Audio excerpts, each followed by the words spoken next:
সহিহ ইবনে হিব্বান এবং মিশকাতের 741 নম্বর হাদিস। হাদিসটির উল্লেখ রয়েছে ইবনে হিব্বান মিশকাত তাহকিক আলমানি প্রথম খণ্ড, এই খণ্ডে হাদিসটি উল্লেখ রয়েছে 741 নম্বর হাদিস। যা হিব্রুল ইয়াহুদি ইলান নবী সাল্লাল্লাহু আলাইহি ওয়াসাল্লাম, আল্লাহর নবীর কাছে একজন ইহুদি পণ্ডিত এসে জিজ্ঞাসা করলেন, ইয়া মুহাম্মদ, হে মুহাম্মদ, আপনি বলেন তো এই পৃথিবীর সবচাইতে সর্বোত্তম জায়গা, সর্বশ্রেষ্ঠ জায়গা কোনটা? কে জিজ্ঞাসা করছেন? একজন ইহুদি পণ্ডিত রাসূল সাল্লাল্লাহু আলাইহি ওয়াসাল্লামের কাছে জিজ্ঞাসা করছেন পৃথিবীর সর্বশ্রেষ্ঠ জায়গা কোনটা?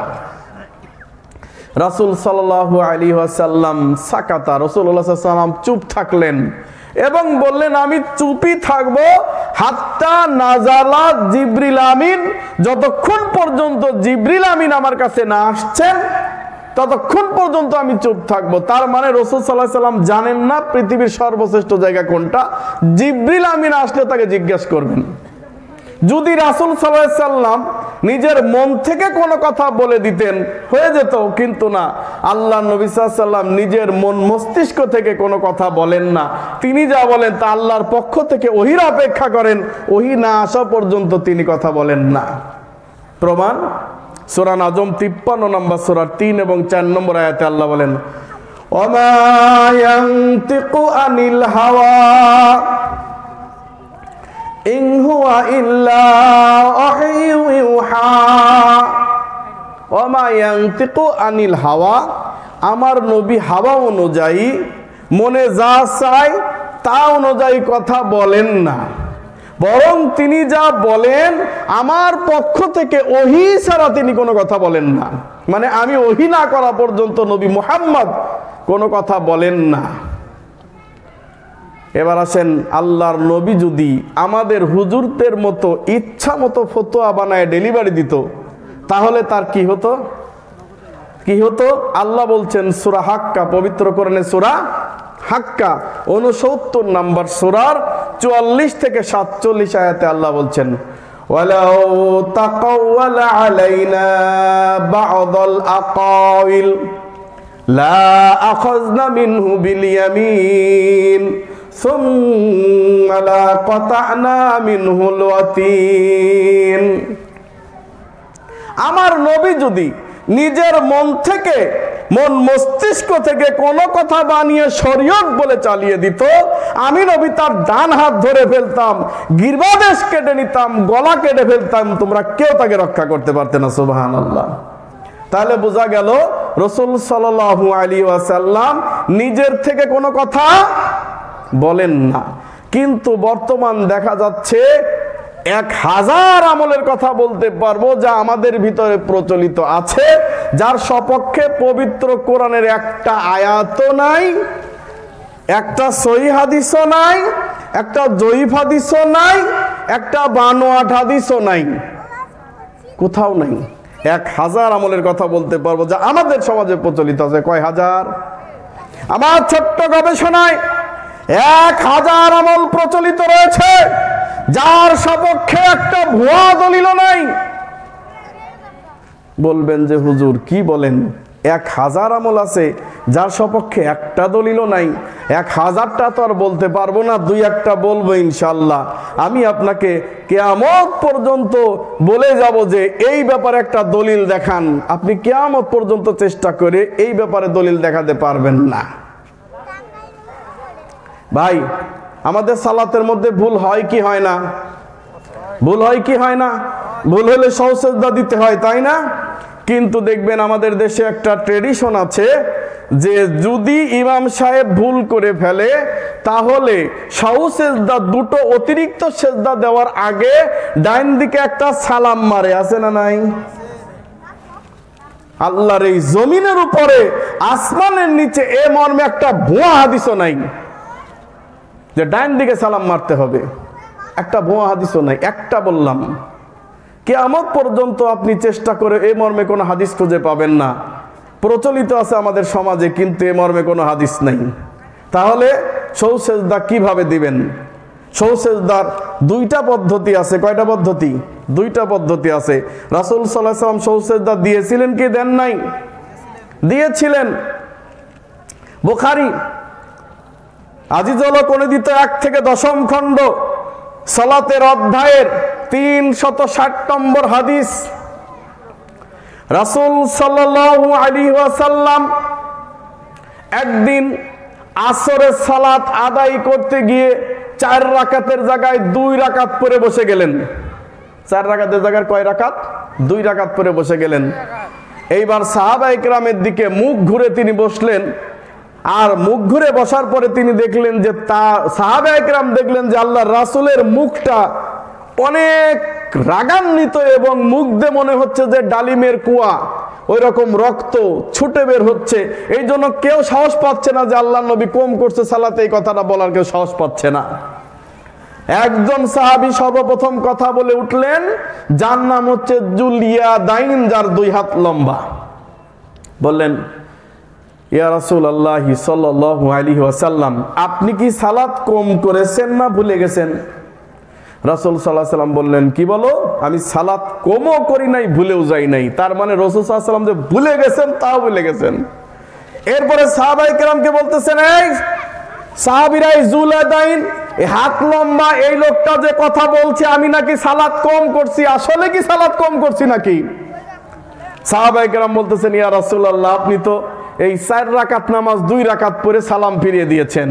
আল্লাহর নবী বলেন, কোনো সমস্যা নাই, আমি যা করছি করছি, আগামীকালকে থেকে ঠিক করে নিও, ভেজাল করো না। বলছিলেন কি বলছিলেন? সঙ্গে সঙ্গে তিনি উঠে গেলেন। উঠে গিয়ে বাকি 2 রাকাত সালাত আদায় করার পরে এই যে এভাবে বসলেন, বৈঠকে বসার পরে সমস্ত বৈঠকের দোয়া যা আছে শেষ বৈঠকে সব শেষ করলেন। এরপর অতিরিক্ত 2টা সেজদা দিলেন। কয়টা সেজদা? 2টা সেজদা দিয়ে ডাইনে বামে সালাম ফিরালেন। কিন্তু আমাদের দেশে প্রচলিত ডাইন দিকে একটা সালাম মারে, তার মানে হচ্ছে যদি ভুল হলো তো ভালো কথা, ভুল না হলে নিজে ইচ্ছা করে একটা ভুল করে নিলাম। আউযু বিল্লাহি মিনাশ শাইতানির রাজিম।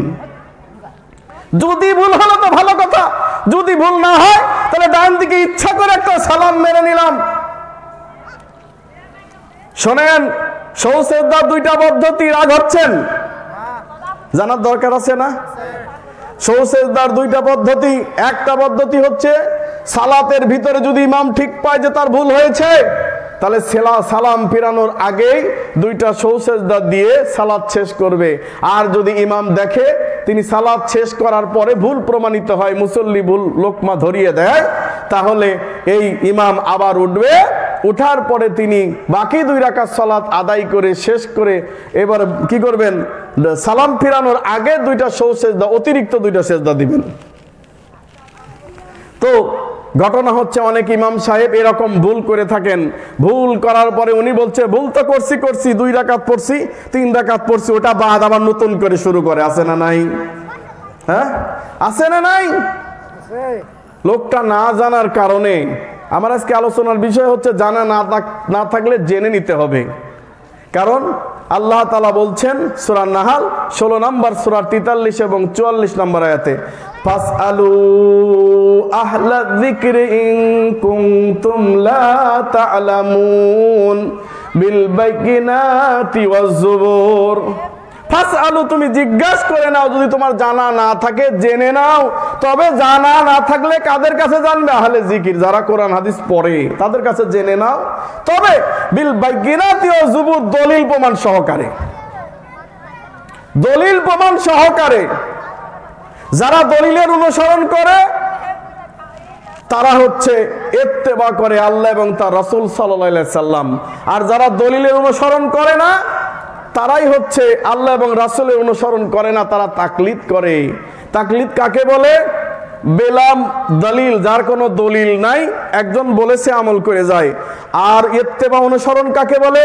মা দলিল, যার সপক্ষে দলিল আছে তার অনুসরণ করে, যে দলিল আছে, দলিল পাইলে তার কথা মানে, তাকে বলে হয় মা দলিল, মানে দলিল সহ ইত্তেবা করা। এটা হলো অনুসরণ করা, এটা হলো ইত্তেবা করা, এই হলো পার্থক্য।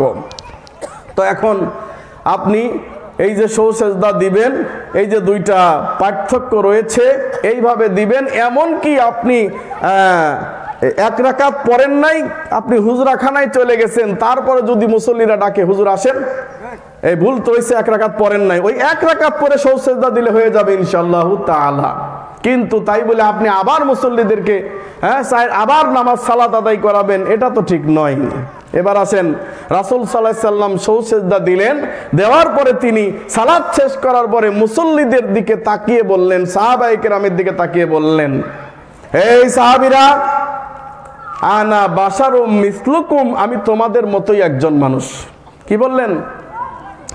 আনা বাশারুম মিসলুকুম, আমি তোমাদের মতোই একজন মানুষ। আনসা কামা তানসাউনা, তোমরা যেভাবে ভুলে যাও আমিও সেভাবে ভুলে যাই।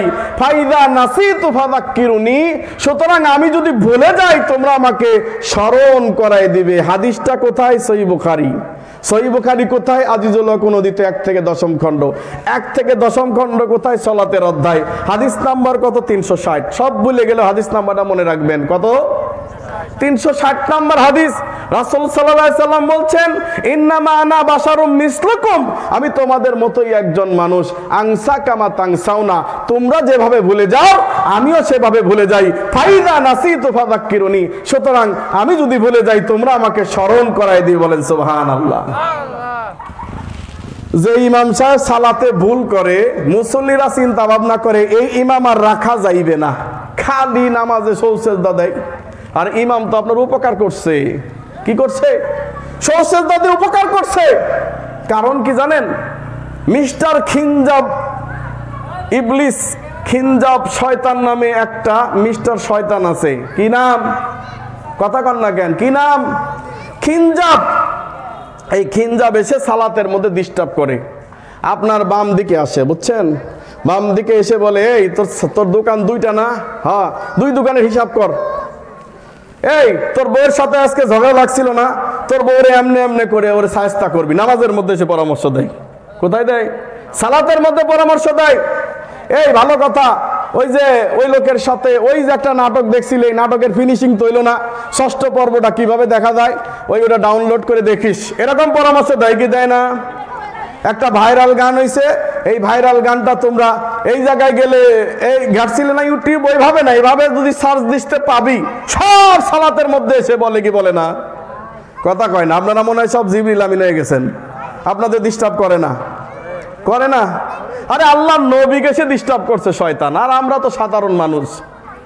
হ্যাঁ, আল্লাহ নবীকে এসে ডিস্টার্ব করছে, এমন ডিস্টার্ব আল্লাহ নবী সাল্লাল্লাহু আলাইহি সাল্লাম আউযুবিল্লাহি মিনাশ শাইতানির রাজিম বলার পরও শয়তান ডিস্টার্ব করতেছে।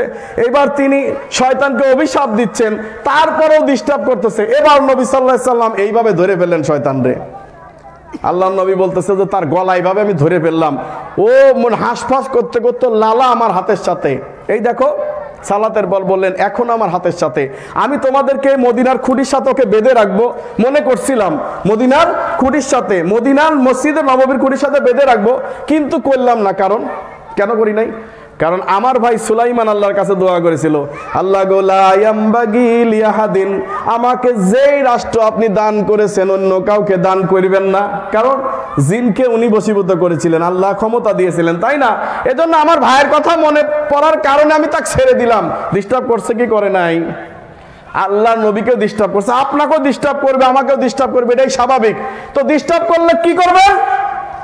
বাম দিকে হালকা করে থুতু মারবেন, জোরে মারেন না, আবার আরেকজন মুসল্লির কিন্তু মুখে লাগবার পারে। হ্যাঁ, আস্তে করে থুতু মারবেন, ইনশাল্লাহ শয়তান চলে যাবে। এখন শয়তান চলে গেল ভালো কথা, কিন্তু ইমামের পিছনে এমন লাগাই লাগছে নামাজ ভুলাই দিছে। কয় রাকাত আর মনে নাই, তো এবার কি করব? শয়তান চিন্তা করছে, মাশাআল্লাহ মাশাআল্লাহ জাযাকাল্লাহ, খুব ভালো করছি রে, ওর 4 রাকাতের জায়গায় 1 রাকাত কমায় দিছি। তো ঠিক আছে, শয়তান খুশি নিয়ে যাবে। এই মুহূর্তে দেখে ইমাম সাহেব হঠাৎ করে মনে পড়ে আবার 1 রাকাত পরে যেই সেজদা দিত, অতিরিক্ত 2টা সেজদা মেরে দিলে এইবার শয়তান ইবলিসের কাম খারাপ হয়ে গেছে। সহিহ মুসলিমের হাদিস, শয়তান বলতেছে ফাঁকে যে রুমাল দিয়ে এই মুখটা ঢেকে বলতেছে, ইয়া লাইতানি, হায় আফসোস, ইয়া লাইতানি, হায় আফসোস, উমিরা ইবনে আদমা ফিস সুজুদে ফাসাজাদু, হায় আফসোস, বনি আদমকে সেজদার অর্ডার করার সঙ্গে সঙ্গে বনি আদম সেজদা করলো, ফালিল জান্নাত, তাই তার জন্য জান্নাত। আমাকে আল্লাহ তাআলা সেজদা করার জন্য আদেশ করেছিলেন, কিন্তু ফাআবাইতু, আমি অস্বীকার করেছিলাম, আমি মানি নাই, ফালিন নার, তাই আমার জন্য জাহান্নাম। সুবহানাল্লাহ। কি বুঝলেন ভাই? ইমাম সাহেব ভুল করলে লাভ না লস? কথা কয় না। দুইটা সেজদা বেশি হয়ে গেল না? দুইটা সেজদা বেশি হয়ে গেল। সুবহানাল্লাহ। আজকের এই বাটাজোরের এই বাজারের নাম কি ভাই? নতুন বাজার। মাশাআল্লাহ। এই নতুন বাজারের মাটি কিয়ামতের দিন সাক্ষী দেবে কি দেবে না? ইয়াউমাইযিন তুহাদ্দিসু আখবারাহা, সেদিন কিয়ামতের দিন এই মাটি সাক্ষ্য দিয়ে বলবে, আল্লাহ, এই জমিনের উপর তোমার জিকির করা হয়েছিল, এই জমিনের উপর তোমার গুণগান করা হয়েছিল। আল্লাহ, আমি মাটি সাক্ষী আছি, তুমি তাকে জাহান্নাম দেবে? মানে কেন দিবে জাহান্নাম? ও তো আল্লাহর জিকির করেছিল এই জমিনের উপর, আমি এই জমিন সাক্ষী আছে। সুবহানাল্লাহ। ভাই এবং বন্ধুগণ, দেখেন, আলেম উলামা একটা মাত্র বলেছি, এখনো 999টা বাকি আছে। কয়টা? 999টা বাকি আছে।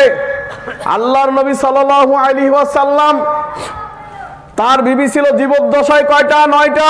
মোট 11 জন বিবি তার জীবদ্দশায় ছিল। 9টা। কয়টা? 9টা। আল্লাহ নবী সাল্লাল্লাহু আলাইহি ওয়াসাল্লাম প্রত্যেক দিন আসরের সালাতের পরে প্রত্যেক বিবির ঘরে 2-4 মিনিট করে সময় ব্যয় করতেন, বুঝছেন তো? কিন্তু তিনি উম্মে সালমার ঘরে গিয়ে একটু বেশি সময় কাটাতেন। তার স্ত্রীর নাম কি? উম্মে সালমা। উম্মে সালমার ঘরে গিয়ে 5 মিনিটের একটু বেশি সময় কাটাতেন। এইবার দুইজন বিবি, হযরতে আয়েশা রাদিয়াল্লাহু তাআলা আনহা আর হাফসা রাদিয়াল্লাহু তাআলা আনহা, দুইজন মিলে যুক্তি করলো, এ কি ব্যাপার? ব্যাপারটা কি রে? সালমার ঘরে গিয়ে, উম্মে সালমার ঘরে গিয়ে আল্লাহর নবী বেশি সময় থাকবে কেন? সময় তো আমাদের সবার সমান, তার ঘরে গিয়ে বেশি থাকবে কেন? একটা বুদ্ধি করো। কি বুদ্ধি? আল্লাহর নবী সাল্লাল্লাহু আলাইহি ওয়াসাল্লাম যদি আমার ঘরে, হাফসা তোমার ঘরে আসে, তুমি প্রথমেই বলবে, আল্লাহর নবী আপনার মুখ দিয়ে গন্ধ। কেন? কারণ রাসূলুল্লাহ সাল্লাল্লাহু আলাইহি ওয়াসাল্লাম মিষ্টি মধুর শরবত পছন্দ করতেন, আর উম্মে সালমা রাদিয়াল্লাহু তাআলা আনহা মিষ্টি মধুর শরবত বানাতেন, বানায় আল্লাহ নবীরে খাওয়াইতেন। এই জন্য একটু দেরি হয়ে যেত। দুইজন বিবি মিলে এবার যুক্তি করলো যে না, এইটা করা যাবে না, আমরা দেখি শায়েস্তা করি আল্লাহ রসুলকে, যাতে করে আর তিনি তার বিবির ওই ঘরে গিয়ে বেশি সময় না কাটায়। হাফসার ঘরে যখন তিনি প্রবেশ করেছেন, তখন বলতেছেন, ইয়া রাসূলুল্লাহ, ইয়া হাবিবাল্লাহ, আপনার মুখ দিয়ে তো গন্ধ আসতেছে। আর আল্লাহ নবী গন্ধ পছন্দ করতেন কি করতেন না? রাসূল সাল্লাল্লাহু আলাইহি ওয়াসাল্লাম গন্ধ পছন্দ করতেন। এজন্য তিনি উম্মতকে বলেছিলেন, উম্মত, আমি যদি তোমাদের জন্য কষ্টকর মনে না করতাম, তাহলে বিসওয়াক, মিসাক করাকে প্রতি ওয়াক্ত, প্রতি নামাজের সময়, সালাতের সময় তোমাদের মিসাক করা আমি বাধ্যতামূলক করে দিতাম। সুবহানাল্লাহ। কিন্তু তোমাদের কষ্ট হবে, এই কারণে বাধ্যতামূলক করি নাই। তার মানে দুর্গন্ধ তিনি অপছন্দ করতেন। আয়েশা রাদিয়াল্লাহু তাআলা আনহার ঘরে আসলেন, তিনিও একই কথা বললেন, ইয়া রাসূলুল্লাহ, আপনার মুখ দিয়ে তো দুর্গন্ধ, মানে আগেই প্ল্যান প্রোগ্রাম করে রাখছে। আল্লাহ নবী বললেন, আয়েশা, আমি তো দুর্গন্ধ কিছু খাই নাই, তো তুমি কেন বলছো দুর্গন্ধ? তখন রাসূলুল্লাহ সাল্লাল্লাহু আলাইহি ওয়াসাল্লাম, আয়েশা রাদিয়াল্লাহু তাআলা আনহা বলছেন, আসলে ব্যাপারটা হলো কি, আপনিও যে উম্মে সালমার ঘরে গিয়ে মধু খান নাই, মধুর শরবত খান নাই? কহ, খাইছি। ওই যে মধুর শরবতটা খাইছেন না, ওই যে মধু মৌমাছি যে মৌচাক থেকে বিভিন্ন ফুলের নেকটার থেকে সংগ্রহ করে আসছিল, এর ভিতরে একটা দুর্গন্ধ ফুল থেকে তিনি কি করেছিলেন? মধু সংগ্রহ করেছিলেন। এই কারণে আল্লাহর নবী মনে হয় গন্ধ হইতে পারে।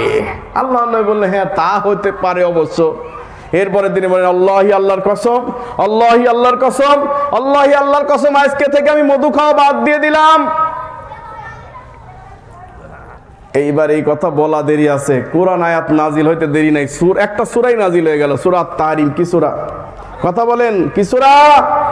সূরা তাহরিম, 66 নম্বর সূরা, 1 নম্বর আয়াতে আল্লাহ বলেন, ইয়া আইয়ুহান নবী, হে নবী, লিমা তুহাররিমু মা হাল্লাল্লাহু লাক, হে নবী, আমি যা হালাল করেছি তুমি হারাম করার কে? আমি যা হারাম করেছি তুমি হারাম করার কে? তুমি কি তোমার স্ত্রীর সন্তুষ্টি চাও? আহজাব সূরা 33 নম্বর সূরা 70 নম্বর আয়াতে আল্লাহ বলেন, আনতাকশান নাসা আল্লাহু আহাক্কু আন তাকশাহু, তুমি মানুষকে ডরাও, মানুষকে ভয় পাও, তোমাকে ভয় পাওয়া উচিত একমাত্র আল্লাহ সুবহানাহু ওয়া তাআলাকে। বলেন সুবহানাল্লাহ। কি বুঝলেন? সামান্য একটা ব্যাপার। আল্লাহ নবী মধু খাবেন না বলে কসম করেছেন, ব্যাস আল্লাহ সঙ্গে সঙ্গে আয়াত নাজিল করে দিয়েছেন। আর আজকে আমার হুজুররা হালাল করতেছে নিজের ইচ্ছা মতো, হারাম করতেছে নিজের ইচ্ছা মতো, নিজের ইচ্ছা মতো ইবাদত বন্দেগী বানিয়ে নিয়ে সমাজের মধ্যে প্রচলিত করে দিয়ে আবার বলতেছে তোরা আবার কোত্থেকে আসলি। বলে কি বলে না? একটা বলেছি, 99টা এখনো 999টা বাকি আছে। 2 নাম্বার আসেন, আমরা অনেকেই সালাতে প্রথম বৈঠক বা শেষ বৈঠকে আঙ্গুল এভাবে উঠিয়ে আশহাদু বলে উঠাই, ইল্লাল্লাহ বলে নামাই, আছে না নাই? কথা বলেন। আশহাদু বলে উঠাই, ইল্লাল্লাহ বলে নামাই, আছে না নাই? আমি কি কারো বিপক্ষে কথা বলেছি? নাকি কোরআন হাদিসে যা আছে তাই বলছি, না কারো নাম বলছি? বলেন। বলি নাই, কোরআন হাদিসে যেটা আছে সেটা বলছি, যেটা নাই সেটা থেকে সতর্ক করছি, যেটা করা যাবে না, কারণ কোরআন হাদিসে নাই। তাহলে আশহাদু বলে উঠা, ইল্লাল্লাহ বলে নামায়, আছে না নাই সমাজে প্রচলিত? অথচ আশহাদু বলে উঠানো, ইল্লাল্লাহ বলে নামানো এই মর্মে একটা জাল বানোয়াট হাদিসও নাই। আল্লাহর এই জমিনের উপরে আসমানের নিচে একটা জাল বানোয়াট হাদিসও নাই। তো বলবেন হুজুর আশহাদু বলে উঠানো, ইল্লাল্লাহ বলে নামানোর জাল বানোয়াট হাদিসও নাই, তাহলে আছে কি? আছে। কি আছে? সহিহ মুসলিম খোলেন, খণ্ড নাম্বার 2, ইসলামিক ফাউন্ডেশন কর্তৃক প্রকাশিত 1183, 1184, 1185, 1186, 1187। আল্লাহ নবী সাল্লাল্লাহু আলাইহি ওয়াসাল্লাম শেষ বৈঠকে এইভাবে হাত স্থাপন করতেন। এরপরে এই আঙ্গুলটাকে আরবি 53 ন্যায় বানিয়ে, দেখেন আমার দিকে, আরবি 53 ন্যায় বানিয়ে এভাবে নাড়াতেই থাকতেন, নাড়াতেই থাকতেন প্রথম থেকে নিয়ে শেষ পর্যন্ত। ধীরে ধীরে আস্তে আস্তে, জোরে জোরে নাড়াবেন না, ধীরে ধীরে আস্তে আস্তে নাড়াতেই থাকতেন। এই হাদিস আছে না নাই? এর রেফারেন্স দিয়েছি কি দেই নাই? ইসলামিক ফাউন্ডেশন কর্তৃক প্রকাশিত খণ্ড নাম্বার 2 সালাতের অধ্যায়ের 1183, 1184, 1185, 1186, 1187 আহমদ মেশকাতের 956 নম্বর হাদিসে এসেছে, রাসূল সাল্লাল্লাহু আলাইহি সাল্লাম যখন এইভাবে ইশারা করছেন তখন সাহাবায়ে কেরাম জিজ্ঞাসা করছেন, আল্লাহর নবী আপনি নামাজের ভিতরে এমনে এমনে করেন কেন? আমাদের অনেক ভাইয়েরা বলে না, এই তোমরা দেখি নামাজের মধ্যে এমনে এমনে করো, বলে না। নবী সাল্লাল্লাহু আলাইহি সাল্লাম আমাকে একজন জিজ্ঞাসা করতেছে আপনারা নামাজের মধ্যে এমনে এমনে করেন কেন? আমি বলি যে আল্লাহর নবী করছে তো আমিও করি। আল্লাহ নবীরে জিজ্ঞাসা করছে যে ইয়া রাসূলুল্লাহ আপনি আঙ্গুল এমনে এমনে করেন কেন? তো আল্লাহ নবী সাল্লাল্লাহু আলাইহি সাল্লাম বলছেন লাই আসাদুশ শায়তান, ইয়ানি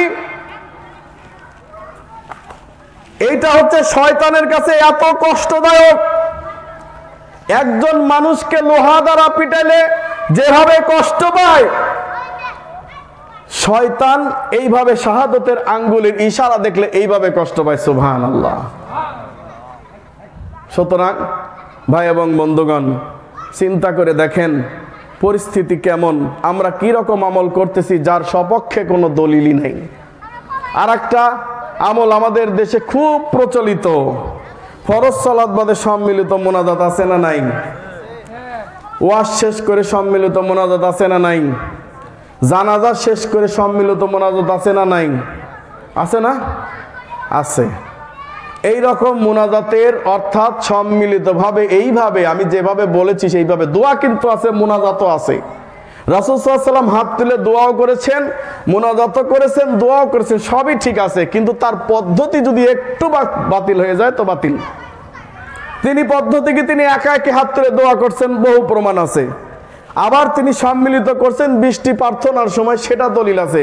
কিন্তু আমরা যে প্রত্যেক ফরজ সালাত বাদে সম্মিলিতভাবে হাত তুলে দোয়া করা, আবার মাহফিল শেষে হাত তুলে দোয়া করা, কারো বাড়িতে দাওয়াত খাইতে গেলে হাত তুলে দোয়া করা, এগুলা যে প্রচলিত আছে এর সপক্ষে একটা ভুয়া দলিলও নাই, একটা ভুয়া দলিলও নাই, কিন্তু চলছে, শরীয়তের নামে চলছে, চলছে তো চলছে, অথচ এর সপক্ষে কোনো দলিল নাই, অথচ চলতেছে। অথচ এই আমল করার কারণে সে নেকির পরিবর্তে গুনাহ কামাচ্ছে। অথচ একজন ব্যক্তি যদি রাসূল সাল্লাল্লাহু আলাইহি ওয়াসাল্লাম বলেছেন ফরজ সালাতের পরে আয়াতুল কুরসি পাঠ করে, তাহলে তার মরা ব্যতীত, তার মানে জান্নাতে সে চলেই গেছে, শুধুমাত্র যেতে পারে নাই কেন? কারণ সে এখনো মরে নাই তাই। অর্থাৎ মরলেই ওই ব্যক্তির জন্য জান্নাত ওয়াজিব হয়ে যাবে, যেই ব্যক্তি পড়বে কি আয়াতুল কুরসি, তাই না? আল্লাহু লা ইলাহা ইল্লাহুল হাইয়ুল কাইয়্যুম, এই দোয়াটা, এই সূরাটা, এই দোয়াটা যে ব্যক্তি পড়বে তার জন্য জান্নাত ওয়াজিব হয়ে যাবে। এখন যদি নামাজ শেষ করার পরে ইমাম সাহেব এভাবে হাত তোলায় দোয়া করা শুরু করে দেয়, ওই লোকটার এই দোয়া পড়ার সুযোগ আছে? সুযোগ বন্ধ হয়ে যায়। আউযুবিল্লাহি মিনাশ শাইতানির রাজিম। পিছনে যেই ব্যক্তি সালাত আদায় করতেছে মাসবুক, সেই ব্যক্তি মুনাজাতের ঠেলায় তার নামাজই ভুল করে ফেলতেছে, তাই না? অতএব এই সমস্ত বিদআত পরিত্যাগ করতে হবে যার সপক্ষে কোনো দলিল নাই। এই দলিল, এই ভুয়া দলিলকৃত, যার কোনো ভুয়া দলিলও নাই, এই সমস্ত আমল করা কি যাবে না। এ থেকে আমাদেরকে বিরত থাকতে হবে যে কোনো ভাবে হোক। কয়টা গেছে? 3টা। এবার আসেন সালাত শুরু করতেছেন, সালাত শুরু করতেছেন, শুরু করার আগেই 3টা বিদআত। কয়টা? শুরু করার আগেই 3টা বিদআত। শুরু করেনি না এখনো, তার আগেই 3টা বিদআত, যার সপক্ষে কোনো দলিল নাই, ভুয়া দলিলও নাই। 1 নাম্বার, নাওয়াইতু আন উসাল্লি আলা রাকাতাইন, নিয়ত পড়তেছেন, মুখে পাঠ করতেছেন, মুখে পাঠ করার নিয়ত এই পৃথিবীর জমিনে নাই, বরং মনে মনে নিয়ত করতে হবে, নিয়ত পড়তে হবে না। কথা বুঝছেন তো? নিয়ত করা ফরজ, পড়া বিদআত। সুতরাং নিয়ত প্রত্যেকেরই করতে হবে সালাতের জন্য, কিন্তু পড়া বিদআত। এ গেল 1 নাম্বার। 2 নাম্বার, আপনি বলতেছেন জায়নামাজের দোয়া, ইন্নী ওয়াজহাতু ওয়াজহিয়া লিল্লাযী ফাতারাস সামাওয়াতি ওয়াল আরদ, পড়ছেন না? এই যে জায়নামাজের দোয়া বলতে আল্লাহর এই জমিনের উপরে, আসমানের নিচে একটা ভুয়া দলিলও নাই। কোরআনের কিন্তু আয়াত এটা, হ্যাঁ কোরআনের আয়াত এটা, কিন্তু কোরআনের আয়াত হলে হবে নাকি? নাকি রাসূল সাল্লাল্লাহু আলাইহি ওয়াসাল্লাম বলতে হবে যে এই আয়াতটা এই জন্য পাঠ করা হবে? এখন একটি আয়াত আপনি কোরআন থেকে তেলাওয়াত করে বললেন যে এটা যাকাত, এইটা হচ্ছে আপনি নামাজের ভিতরে বা নামাজের আগে আপনি দাঁড়ানোর জন্য জায়নামাজের দোয়া বলে বানায় দিবেন, তাই কি হবে? হবে না। শরীয়ত প্রণেতা রাসূলুল্লাহ সাল্লাল্লাহু আলাইহি ওয়াসাল্লাম যদি না বলেন তাহলে হবে না। এবার আসেন 3 নাম্বারটা। কয় নাম্বার? 3 নাম্বারটা। 3 নাম্বারটা হচ্ছে বলতেছে ইক্তেদায়াতু বিহাযাল ইমাম, এই ইমামের পিছনে ইক্তেদা শুরু করলাম। ইক্তেদায়াতু বিহাযাল ইমাম, এই কথাটা পবিত্র কোরআন এবং সহিহ হাদিসে কোথাও নাই, জাল বানোয়ার হাদিসেও নাই। এইবার ইমাম বলতেছে তোমরা তো এতক্ষণ নিয়ত ফিয়ত অনেক কিছু করলা, আমারও একটা আছে। কি? ও বলতেছে আনা ইমামুল লিমান হাজারা মাই হাজুর, আমি ইমামকে উপস্থিত থাক আর না থাক। ইমামের আরেকটা নিয়ত, আনা ইমাম লিমান হাজারা মাই হাজুর, আমি ইমামকে উপস্থিত থাক আর না থাক। 5টা পয়েন্ট বললাম, আরো সামনে বলবো যদি আপনাদের আগ্রহ থাকে ইনশাআল্লাহ। আমি ওই হাদিসটাতে ফিরে যাচ্ছি। বলছিলাম ইবনু হিব্বান 741 নম্বর হাদিস, তাহকিক আলবানী 1ম খণ্ড। রাসূল সাল্লাল্লাহু আলাইহি ওয়াসাল্লামকে এক ইহুদি পণ্ডিত জিজ্ঞাসা করতেছেন, ইয়া মুহাম্মদ, এই পৃথিবীর সর্বশ্রেষ্ঠ জায়গা কোনটা? আল্লাহর নবী বললেন যে আমি চুপই থাকবো হাত্তা নাজালা জিবরিল আমিন, যতক্ষণ জিবরিল আমিন না আসে আমার কাছে। তো ঠিক আছে, তিনি চুপ থাকলেন। জিবরিল আমিনও নেমে আসলেন। আসার পরে মুহাম্মদ সাল্লাল্লাহু আলাইহি সাল্লাম জিজ্ঞাসা করতেছেন, এই জিবরিল ভাই আমার, আপনি বলেন তো এই পৃথিবীর সর্বশ্রেষ্ঠ জায়গা কোনটা? জিবরিল আমিন বলতেছে আমিও জানি না। কি বললেন? আমিও জানি না। বেকায়দা জিবরিল আমিনও জানে না। তো বলতেছে মুহাম্মদ সাল্লাল্লাহু আলাইহি ওয়াসাল্লাম, আপনি টেনশন করিয়েন না, আমি আল্লাহর কাছে যে জিজ্ঞাসা করে আসবো। কোথায় গেলেন? আল্লাহর কাছে গেলেন। আল্লাহ কোন জায়গায়? আরশে আজিমে, আসমানে, তাই না? আল্লাহর কাছে গেলেন, সেই কোথায়? আসমানে গেলেন।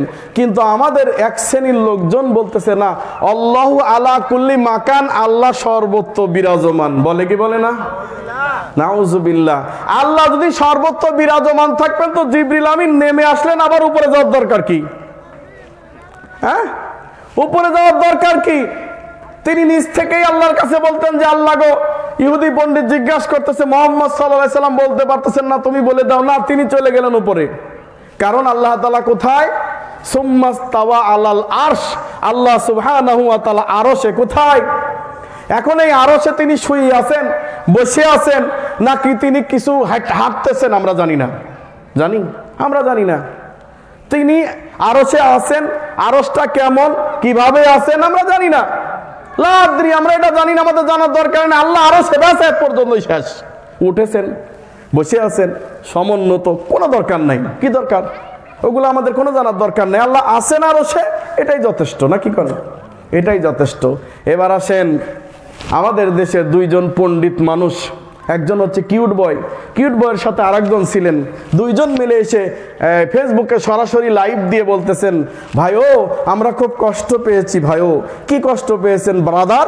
বলতেছে, ব্রাদার কষ্ট পেয়েছি যে আমাদের দেওবন্দের একটা ছাত্রকে শিক্ষক নিয়োগের জন্য তাকে প্রশ্ন করলাম, তুমি বলো তো যে আইনাল্লাহ, আল্লাহ কোথায়?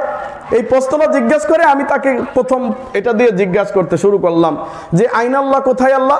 তো বলতেছে যে ফিস সামাই, আল্লাহ আকাশে। আরে দেওবন্দের মধ্যে এই আকীদা ঢুকে গেছে, চিন্তা করছেন? ও বলতেছে আমরা তো সুবহানাল্লাহ বলতেছি, ও বলতেছে নাউজুবিল্লাহ, দেওবন্দের মধ্যে আল্লাহর এই আকীদা ঢুকে গেছে। এখন দেওবন্দের একটা ছেলে এই কথা বলতেছে। আরে আশ্চর্যের বিষয় হচ্ছে যে আল্লাহর তো কোনো ধরন নির্ধারণ করা যায় না, আল্লাহর তো কোনো জায়গা নির্ধারণ করা যায় না, তো কি করে এই কথা বললো? আল্লাহ যে আরশে, এই কথা হাদিসে কোরআনে আছে মানলাম, কোরআনে 5-10টা আয়াত আছে মানলাম। আবার আল্লাহ যে বলতেছে আইনামা কুন্না, আমি এইখানে তোমার সাথে আছি। আল্লাহ যে বলতেছেন যে কুকুর ছিল 60টা, আর অপরটি আমিও তোমাদের সাথে, রসুল এবং আবু বকর ছিল, সালেস ওমর তৃতীয় জন আমি ছিলাম। এভাবে তো আল্লাহ তাআলা বলতেছেন যে তিনি এইভাবে বিভিন্ন জায়গায় থাকেন। উভয় পক্ষের দলিল আছে। এখন কি করে আপনি বলবেন যে আল্লাহ আরশে? প্যাঁচ লেগে গেল না? এবার প্যাঁচ লেগে গেল, এখন প্যাঁচ ছুটাবো কি করে? আচ্ছা, আল্লাহ যে আরশে না কোন জায়গায়, এটা নবী বলে নাই? নবী বলছে কি বলে নাই? নবী শুধু বলে নাই, সার্টিফিকেট দিছে। সার্টিফিকেটটা আজকে নিয়ে যাবেন বাড়িতে। মুয়াত্তা মেশকাতের 3303 নম্বর হাদিস। দেখেন, রসুল সাল্লাল্লাহু আলাইহি সাল্লামের এক সাহাবী এক দাসীকে বেদম প্রহার করলেন। প্রহার করার পর তার মনের কাছে খারাপ লাগলো, আরে আমি দাসীটাকে এত পিটালাম, এটা তো ঠিক করিনি। আল্লাহ নবীর কাছে গিয়ে বলি, আল্লাহ নবীর আর কাফারা কি হবে? আল্লাহ নবী বললেন, টেনশন করো না, তুমি তোমার দাসীটাকে নিয়ে আসো, আমি তাকে একটু চেক করে দেখি যে তার আকীদা কেমন। যদি দেখি যে আকীদা ঠিক আছে, তাহলে একটা সার্টিফিকেট দিব মনে, তুমি চিন্তা করো না। ব্যাস, আল্লাহ নবীর কাছে দাসীটাকে নিয়ে আসা হলো। আল্লাহ নবী সাল্লাল্লাহু আলাইহি ওয়াসাল্লাম প্রথম প্রশ্ন করলেন, দাসী বলো তো আইনাল্লাহ, আল্লাহ কোথায়? আল্লাহ নবী প্রশ্ন করলেন, দাসী বলো আইনাল্লাহ, আল্লাহ কোথায়? দাসী বললেন ফিস সামাই, আল্লাহ আকাশে। আল্লাহ কোথায়? আসমানে। কথা বললেন দাসী। আল্লাহ নবী ব্রেক দিয়ে বলতে পারতেন, দাসী তুমি বেশি জানো, আল্লাহ আলা কুল্লি মাকান, আল্লাহ সর্বত্র বিরাজমান। আরে আল্লাহ সর্বত্র বিরাজমান, আল্লাহ সব জায়গায় আছে, আল্লাহর ধরন নির্ধারণ করা যায় নাকি? তুমি বলে দিলা আসমানে। আল্লাহ নবী কিচ্ছু না বলে দ্বিতীয় প্রশ্ন করলেন, আচ্ছা বলো তো মান আংতা, আমি কে? মান আংতা, আমি কে? তিনি বললেন যে আংতা রাসূলুল্লাহ সাল্লাল্লাহু আলাইহি সাল্লাম, আপনি আল্লাহর রাসূল। সুবহানাল্লাহ। আরে প্রথম প্রশ্নের উত্তর যদি ঠিক না হয়, দ্বিতীয় প্রশ্নের উত্তর ঠিক নয়। কথা বলেন ঠিক কিনা? প্রথম প্রশ্নের উত্তর যদি ভ্রান্ত হয় তোমাদের দৃষ্টিতে, তাহলে দ্বিতীয় প্রশ্নের উত্তর তিনি বললেন আল্লাহ রাসূল, তাহলে তোমরা কাকে রাসূল মানো?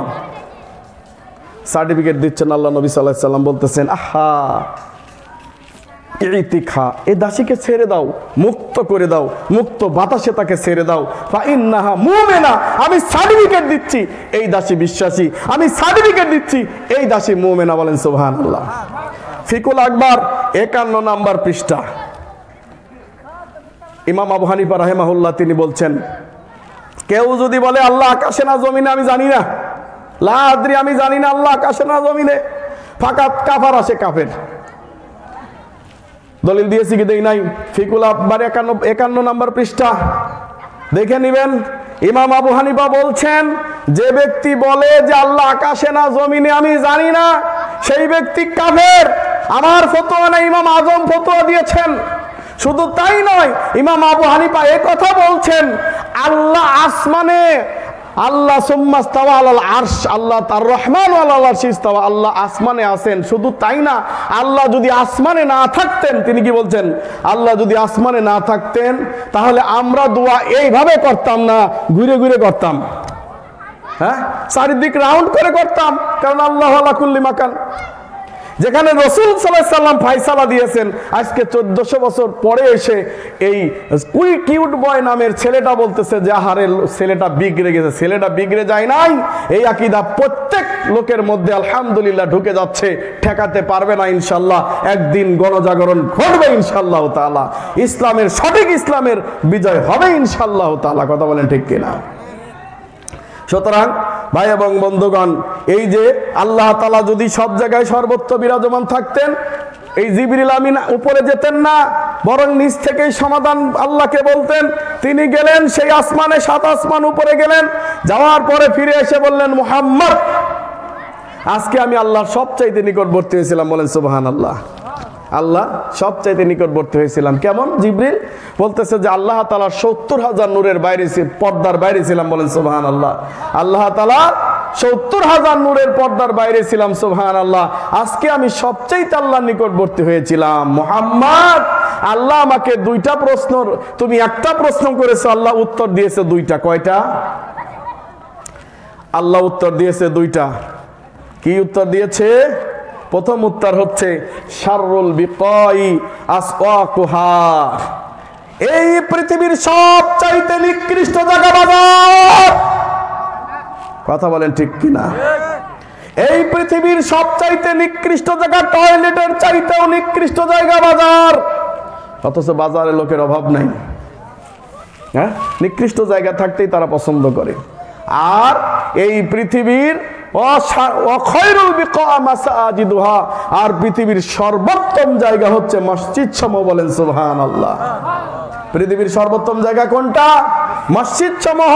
এজন্য রাসূলুল্লাহ সাল্লাল্লাহু আলাইহি ওয়াসাল্লাম বলছেন, মুসলিম মিশকাতের 2 নম্বর হাদিস, রাসূল সাল্লাল্লাহু আলাইহি ওয়াসাল্লাম বলতেছেন, আমাস্তামা কওমুন বাইতিন মিন বুয়ুতিল্লাহ, যখন একদল লোক আল্লাহর ঘরে জমায়েত হয়, আল্লাহর জিকিরের উদ্দেশ্যে জমায়েত হয়, আল্লাহকে স্মরণ করার উদ্দেশ্যে জমায়েত হয়, কোরআন হাদিস শ্রবণ করার জন্য জমায়েত হয়,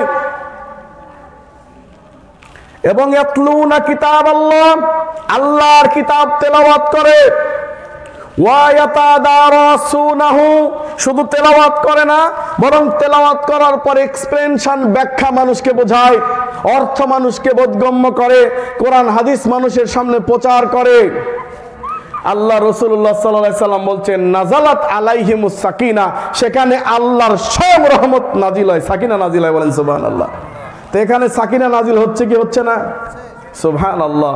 আমরা খুব উত্তম জায়গার মধ্যে বসে আছি। রাসূল সাল্লাল্লাহু আলাইহি সাল্লাম বলছেন, নাজালাত আলাইহিমুস সাকিনা, সেখানে সাকিনা অবতীর্ণ হয়, সেখানে আল্লাহর প্রশান্তি নাজিল হয়। সুবহানাল্লাহ। এরপর বলছেন, ওয়াগাশিয়াহুমুর রাহমা, আল্লাহ সুবহানাহু ওয়া তাআলার পক্ষ থেকে আল্লাহ তাআলা তাদেরকে রহমতের চাদর দ্বারা বেষ্টন করে নেন। বলেন সুবহানাল্লাহ।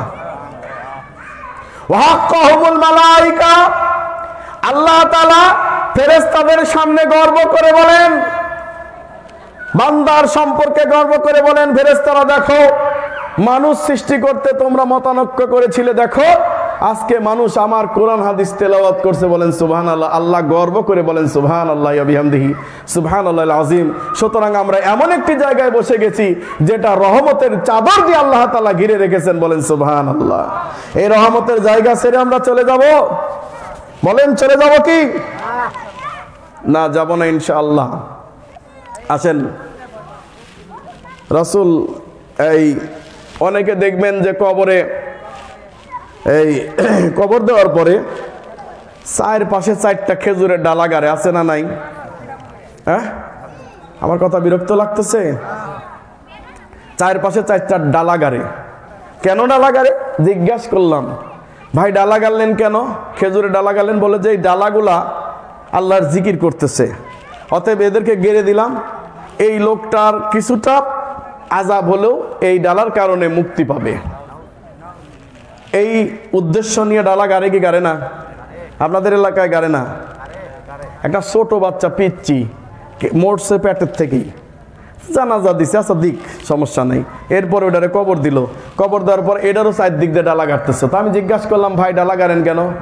আমি শুনছি নাকি মুর্দার আজাব কিছু হালকা হবে, তো এই ছেলে তো পাপ করারই চান্স পাইলো না, তো এরে আবার ডালা গাড়েন কেল্লায়। তাই হুজুর বুঝবেন না, এটা হয়ে গেছে হয়ে গেছে। আমি বললাম তাই নাকি, হয়ে গেছে হয়ে গেছে, আচ্ছা ঠিক আছে। আচ্ছা এইখানে ডালা গাড়লো, তো ডালা গাড়ার কারণ হচ্ছে যে কবরের আযাব কিছুটা হালকা হবে, এই ব্যাপারটা কোত্থেকে পেল? এর তো দলিলের দরকার আছে না নাই? সহিহ মুসলিমের হাদিসে এসেছে, বুখারীতেও আছে, রাসূল সাল্লাল্লাহু আলাইহি ওয়াসাল্লাম একদিন দুইটা পুরাতন কবরের পাশ দিয়ে যাচ্ছিল। কোন কবর? পুরাতন কবর, ওল্ড কবর, ওল্ড গ্রেভ, এটার পাশ দিয়ে তিনি যাচ্ছিলেন। যাওয়ার পরে হঠাৎ করে থেমে তিনি বললেন, ও আমার সাহাবীরা, এই দুইটা কবরে শাস্তি দেওয়া হচ্ছে, কিন্তু বড় কোনো পাপের কারণে, ছোট্ট দুইটা পাপের কারণে, বড় কোনো পাপের কারণে, ছোট্ট দুইটা পাপের কারণে। এক নাম্বার পাপ, এই লোকটা মানুষের নামিমা করে বেড়াইতো, চুগলখুরি করে বেড়াইতো। কি করে বেড়াইতো? চুগলখুরি করে বেড়াইতো। আল্লাহর কসম করে বলে, এই পৃথিবীতে সবচাইতে সুমিষ্ট, ভালো, টেস্টফুল খাদ্যই হচ্ছে অন্যের চুগলখুরি করা। কথা কোন ঠিক কিনা? হ্যাঁ, এই চুগলখুরির চাইতে স্বাদযুক্ত কোনো খাবারের নাম আমি জানি না। কারণ আল্লাহর নবী বলতেছেন যে যে আকালা লাহমা আখিহি, তুমি তোমার মরা ভাইয়ের গোস্ত খাইলা, আর মরা ভাইয়ের গোস্ত যে এত টেস্ট, না খাইলে আপনি বুঝবেনই না। হ্যাঁ, মরা ভাইয়ের গোস্ত আমরা সর্বনিয়ত খাচ্ছি, আর এটা খুব টেস্ট, এত মজা লাগে কথা, এই কথাগুলা বলতে, এটা আপনাকে ভাষায় বোঝাইতে পারবো না। এ থেকে আমিও যে নিরাপদ তা কিন্তু আমি বলতেছি না, কারণ করে বেকরে অনেক সময় আমার দ্বারাও সমালোচনা হয়ে যায়, আল্লাহ মাফ করুন। কিন্তু ভাই এটা মারাত্মক একটা পাপ। কেমন পাপ?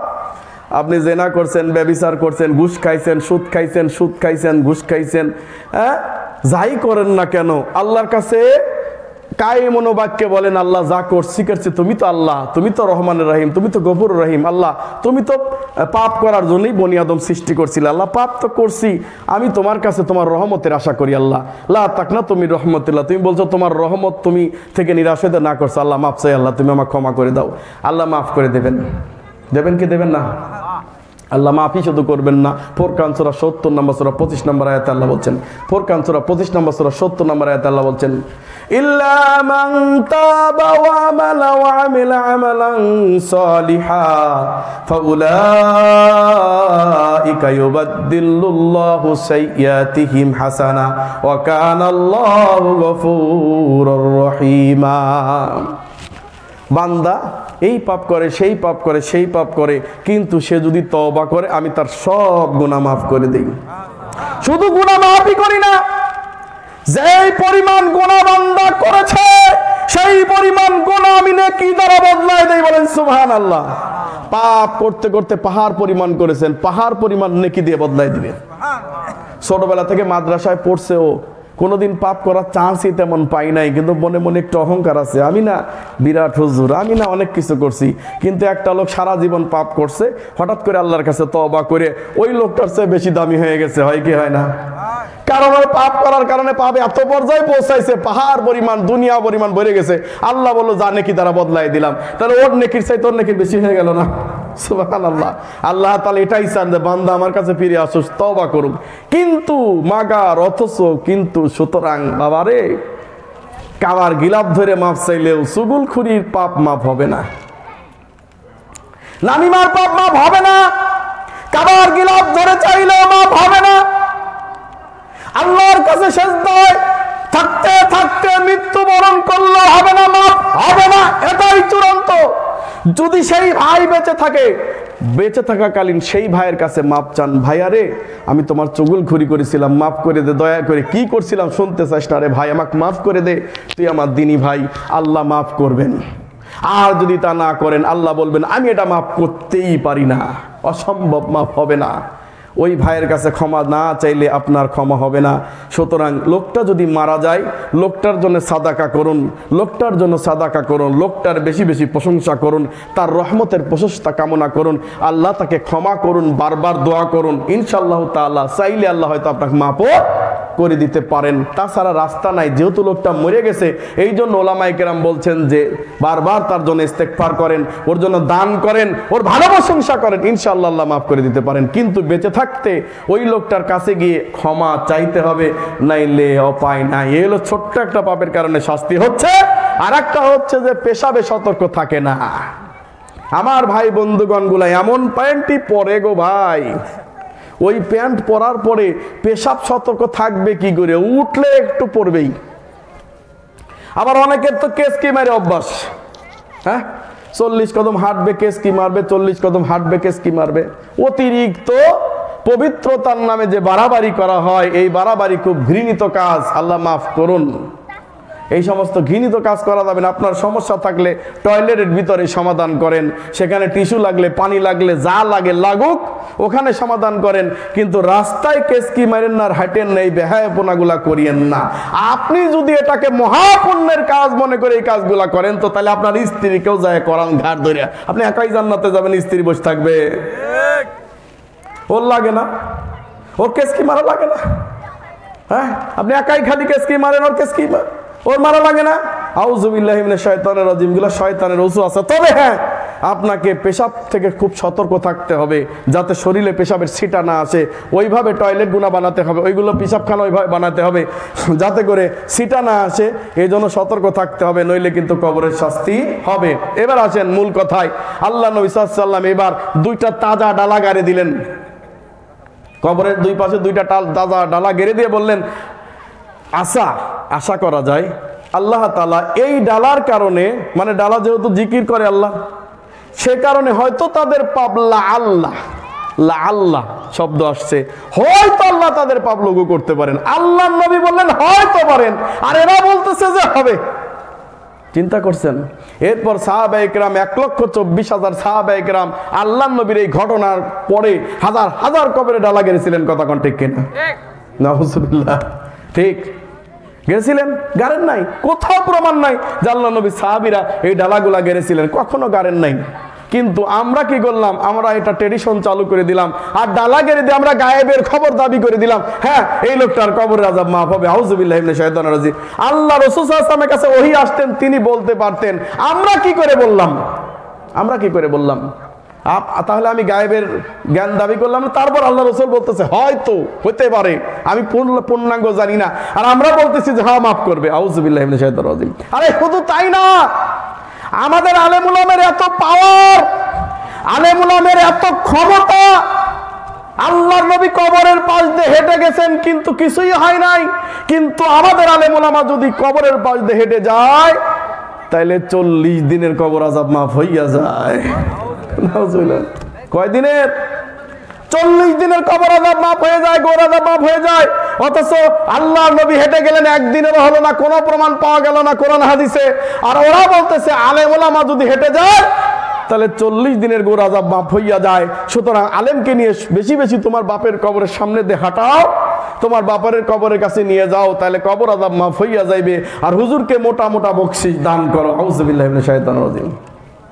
আজকে থেকে প্রায় 60, 70, 80 বছর আগে আব্দুল আলিম, যিনি জমিয়তের আজীবন সেক্রেটারি ছিলেন, সেক্রেটারি জেনারেল, উনি একটি বই লিখেছেন, মৃতদের জন্য জীবিতদের কি করণীয় আছে। বই কি? বই জীবিতদের জন্য, মৃতদের জন্য জীবিতদের করণীয়।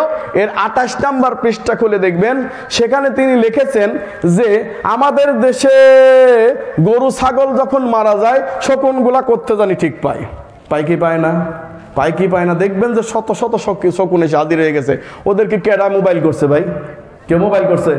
না, করে নাই, কিন্তু ঠিক পেয়ে গেছে শকুন। আব্দুল আলিম বলতেছেন, আরে গরু ছাগল মরলে যেমন শকুন ঠিক পায়, আমাদের দেশে মানুষ মরলে কিছু হুজুর ঠিক পায়। কথা কোন ঠিক কিনা? বাড়ি বাড়ি ঘরে কে মরছে রে? কি ব্যাপার, 40 করাইলা না, হুজুরকে হাদিয়া দিলা না, ও তো জাহান্নামে চলে যাবে। মেম্বার সাহেব বলতেছেন, আমার বাড়ির পাশের ঘটনা, এই তোমার স্বামী মারা গেল, 7 দিন চলে গেল, 30 দিন চলে গেল, 40 দিন চলে যাচ্ছে, হ্যাঁ যাবে ভাব, তুমি 40 এখনো করাও না। বলতেছে যে আমার কাছে হুজুর কোনো টাকা পয়সা নাই, তাই আমি আমার স্বামীর 40 করতে পারতেছি না। তখন মেম্বার সাহেব বলতেছে, আরে টাকা লাগলে নিবি চাস কেন,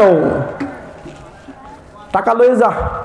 সবার কাছ থেকে চান্দা তুলে আর ওর 20,000 টাকা কোনো রকম কয়, ভাই আমি ঋণ করে, কিসের থেকে, গ্রামীণ ব্যাংকের থেকে 20,000 টাকা ঋণ করে আর মানুষের টাকা 50,000 টাকা দিয়ে আমি মানুষ খাওয়াইলাম ভাই।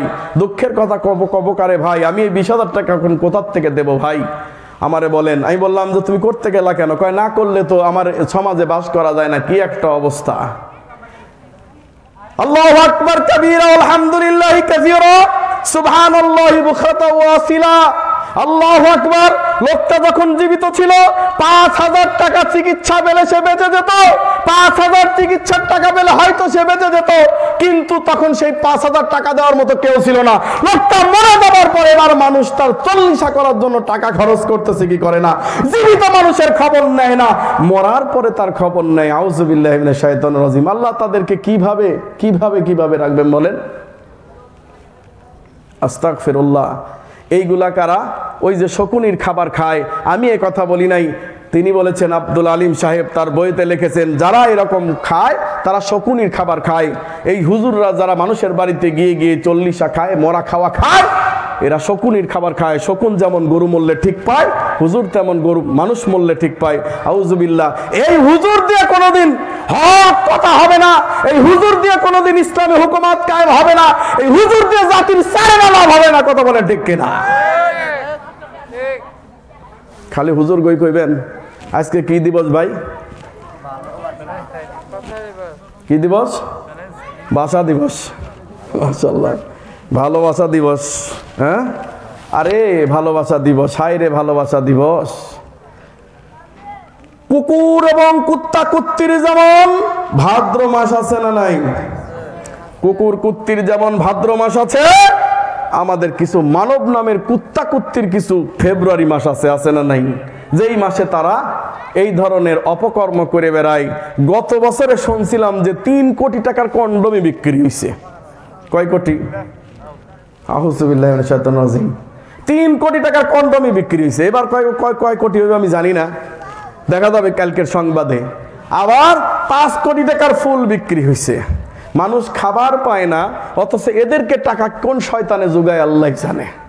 হ্যাঁ, অথচ এই ভ্যালেন্টাইন ডে নিয়ে যদি আপনি আপনার ইন্টারনেটে গুগলে সার্চ দেন, তাহলে দেখতে পাবেন যে এটা একটা ভালো ভিত্তি ছিল। কারণ তৎকালীন ব্রিটেন সরকার যুবক যুবতীদেরকে বিবাহ নিষিদ্ধ করেছিল। কেন? সেনাবাহিনীতে লোক পাওয়া যায় না, স্ত্রীর মায়ায়, পরিবারের মায়ায় এই সেনাবাহিনীর যায় না, সেনাবাহিনীতে ইনক্লুড হয় না। এই জন্য তিনি যুবক যুবতী বিবাহ বন্ধনকে বন্ধ করে দিলেন। তো এর ফলশ্রুতিতে দেখা গেল কঠিন একটা অবস্থা ধারণ করলো। তো তখন একজন পাদ্রী ছিলেন, খ্রিস্টান পাদ্রী, সেন্ট ভ্যালেন্টাইন। তার নাম কি? Saint Valentine. এই সেন্ট ভ্যালেন্টাইন তিনি কি করলেন? যুবক যুবতীদেরকে গোপনে গোপনে বিবাহ দিতে থাকলেন। এ খবর যখন ব্রিটেন সরকারের কাছে গেল, সরকার তাকে ফাঁসির কাস্টে ঝুলালো। আর সেখান থেকে এই দিবসের নাম হলো আসলে ভ্যালেন্টাইন ডে, ভালোবাসা দিবস নয়। তিনি যুবক যুবতীদের বৈধ রিলেশনকে টিকিয়ে রাখার জন্য সংগ্রাম করে জীবন দিয়েছেন, অবৈধ ভালোবাসার জন্য দেন নাই। সুতরাং সাবধান, আপনার মেয়েকে, আপনার সন্তানকে আপনি ঠেকান। যদি ঠেকাতে না পারেন, ফলশ্রুতিতে এই দেশে যার সন্তানে ভরে যাবে। কথা বলেন ঠিক কিনা? ঠেকাতেই হবে। রাসূল সাল্লাল্লাহু আলাইহি ওয়াসাল্লাম বলছেন, লা ইয়াদখুলুনাল জান্নাতা, তারা জান্নাতে প্রবেশ করবে না। জান্নাতে তো প্রবেশ করবে না, জান্নাতের সুবাতাসও পাবে না। 1 নাম্বার হচ্ছে ওই ব্যক্তি, যেই ব্যক্তি টাকনুর নিচে কাপড় পরিধান করে। আল্লাহ তাআলা কিয়ামতের দিন তার দিকে রহমতের দৃষ্টিতে তাকাবেন না, তাকে পবিত্র করবেন না। যে টাকনুর নিচে, যেই পুরুষ কি করে, টাকনুর নিচে কাপড় পরিধান করে, বানাইছেই অমনে করে যে টাকনুর নিচে কাপড় চলে যায়।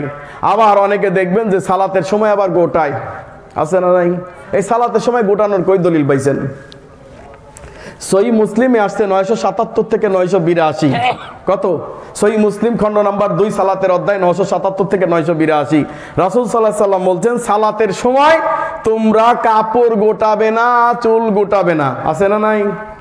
তো তাহলে সালাতের সময় কাপড় গোটানো নিষেধ, চুল গোটানো নিষেধ, সেখানে আপনি কি করতেছেন? গোটাচ্ছেন। তো বলবেন যে আরেকটা হাদিস যে আছে যে সালাতে টাকনুর নিচে কাপড় পরলো সে হারামের মধ্যে আছে নাকি হালালের মধ্যে আছে আমি জানি না। এখন ভাই বন্ধুগণ, বিপদ তো চারদিকেই, কোন দিকে যাবেন?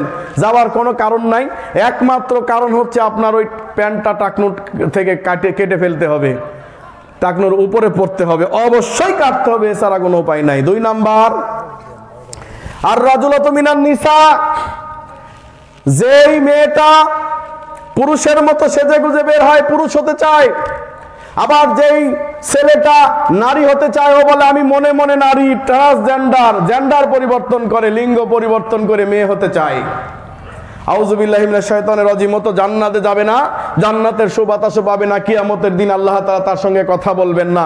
অথচ এই ট্রান্সজেন্ডার আমাদের পাঠ্যপুস্তকের ভিতরে ঢুকিয়ে দেওয়া হয়েছে, নাউযুবিল্লাহি মিন যালিক। পাঠ্যপুস্তকের মধ্যে এই ট্রান্সজেন্ডার ঢুকিয়ে দেওয়া হয়েছে। এই শিক্ষার চাইতে আপনার সন্তান মূর্খ থাকবে, তবে এই শিক্ষা করবে না, কথা বলে ঠিক কিনা?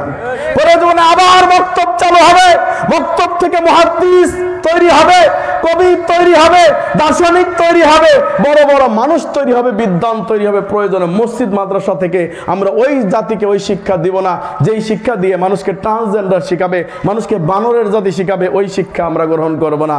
3 নাম্বার হচ্ছে আর দায়ুস, দায়ুস জান্নাতে যাবে না। দায়ুস জান্নাতে যাবে না তো যাবে না, জান্নাতের সুবাতাসটাও পাবে না। আউযুবিল্লাহি মিনাশ শাইতানির রাজিম। দায়ুস জান্নাতে যাবে না, জান্নাতের সুবাতাসটাও পাবে না। দায়ুস কারা? দায়ুস হচ্ছে তারা যারা আজকের এই ভালোবাসা ভ্যালেন্টাইন দিবসে, ভালোবাসা দিবসে তার মেয়েটাকে ছেড়ে দিচ্ছে, যাও সমস্যা নাই, ও হচ্ছে দায়ুস, ও জান্নাতে যাবে না।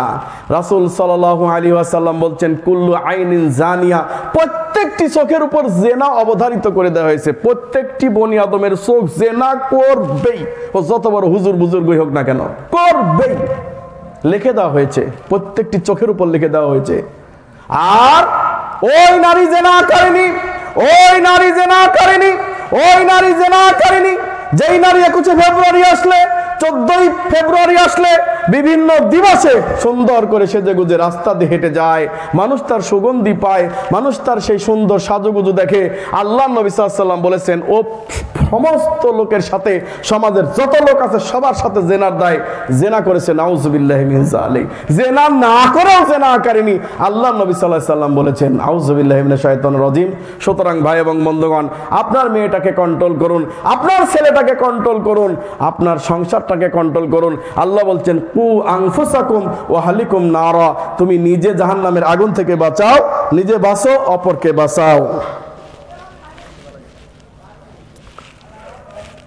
আমাদের দেশে দেখবেন স্বামী স্ত্রীকে, স্ত্রী স্বামীর নাম ধরে ডাকে না। কেন ডাকে না? পাপ হইবে নাকি? পাপ হইব? স্বামী যদি, জি এই কালেকশনের বিষয়টা কি আছে হুজুর? একটু কালেকশনে কোনো বিষয় আছে?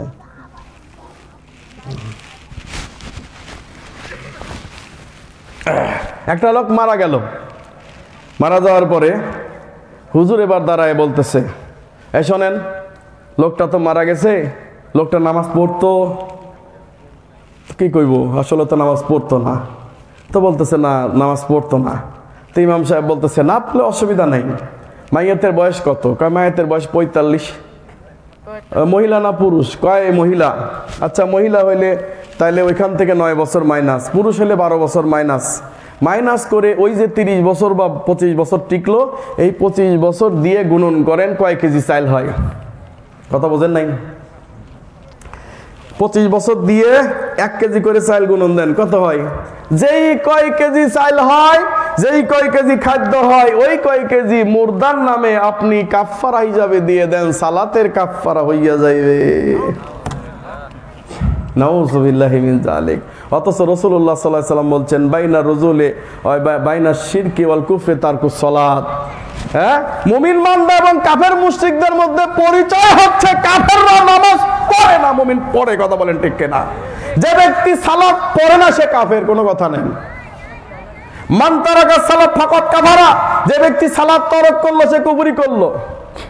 সাহাবায়ে কেরাম বলতেন লা ইয়ারাউনা শাইয়ান মিনাল আমালে কুফরুন গায়রুস সালাত। রাসূল সাল্লাল্লাহু আলাইহি ওয়াসাল্লামের সাহাবীরা অন্য কোনো কারণে মানুষকে কাফের মনে করতেন না, কিন্তু সালাত আদায় না করলে তাকে কাফের মনে করতেন।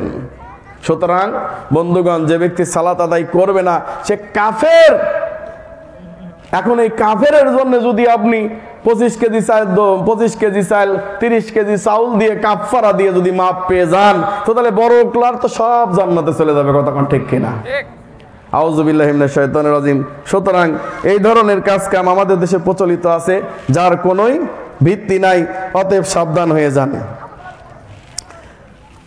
যেহেতু 12টা পর্যন্ত আলোচনা দীর্ঘায়িত করব না, তবে কথা হচ্ছে আপনাদের সাথে দুইটা কথার মধ্যে হচ্ছে ভাই এবং বন্ধুগণ, অনেকক্ষণ আলোচনা করেছি, এগুলো আমলে নেওয়ার চেষ্টা করবেন ইনশাআল্লাহু তাআলা, আমলে নেওয়ার চেষ্টা করবেন।